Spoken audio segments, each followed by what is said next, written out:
প্রতিটি কোণে যেন ইরানের মিসাইলের আওতায়।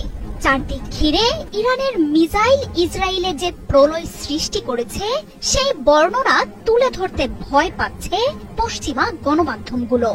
এক রাতের ব্যবধানে তেল আবিব, জেরুজালেম, হাইফা, এইলাত সহ নেতানিয়াহুর দেশটি এখন কার্যতই ধ্বংসস্তূপে পরিণত হয়েছে। হাইফার তেল শোধনাগার থেকে শুরু করে তেল আবিবের বিদ্যুৎ কেন্দ্র, ইরানের ক্ষেপণাস্ত্রে এখন চারদিকে শুধু মৃত্যু আর ধ্বংসের চিহ্ন। ইরানের ক্ষমতাকে যেন ছোট করে দেখাতে চেয়েছিলেন নেতানিয়াহু। বড়াই ছিল নিজের আকাশ প্রতিরক্ষা ব্যবস্থা নিয়ে।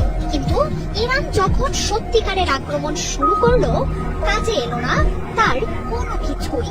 ইসরায়েলের প্রতিটি কোণেই আছড়ে পড়ছে ইরানের ক্ষেপণাস্ত্র। রবিবার পেতাহ টিকভা শহরে মিসাইলের আঘাতে ভেঙে পড়েছে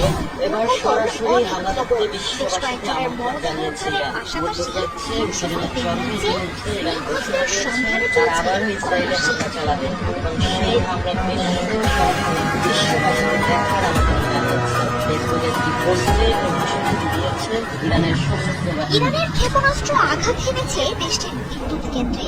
ইসরায়েলের মধ্যাঞ্চল এখন ঢেকে গেছে অন্ধকারে।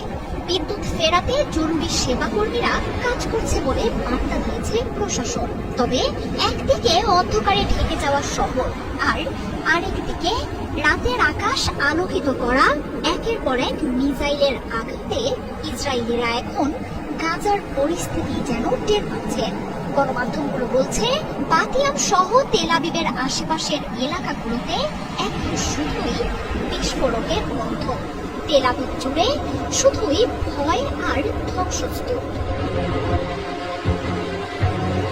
তবে ইরানের হামলায় সবচেয়ে বেশি ক্ষয়ক্ষতির মুখে পড়েছে ইসরায়েলের সাজানো গোছানো গুরুত্বপূর্ণ বন্দর নগরী হাইফা। শহরটির গুরুত্বপূর্ণ তেল শোধনাগারে অন্তত 2টি মিসাইল সরাসরি আঘাত করেছে। আগুন আর বিস্ফোরণের শব্দে কিছুক্ষণ পরপরই কেঁপে উঠছে শহরটি। ক্ষয়ক্ষতির মাত্রা এতটাই যে শহরটিতে গণমাধ্যম কর্মীদের প্রবেশে বিধিনিষেধ জারি করেছে নেতানিয়াহুর প্রশাসন। কিরাত ঘাট অঞ্চলে ভেঙে পড়া ভবনের নিচ থেকে উদ্ধার করে হাসপাতালে নেওয়া হচ্ছে হতাহতদের। দেশ জুড়ে ক্রমাগত হামলায় ইসরায়েলের স্বাস্থ্য ব্যবস্থা এখন ভেঙে পড়ার মুখে।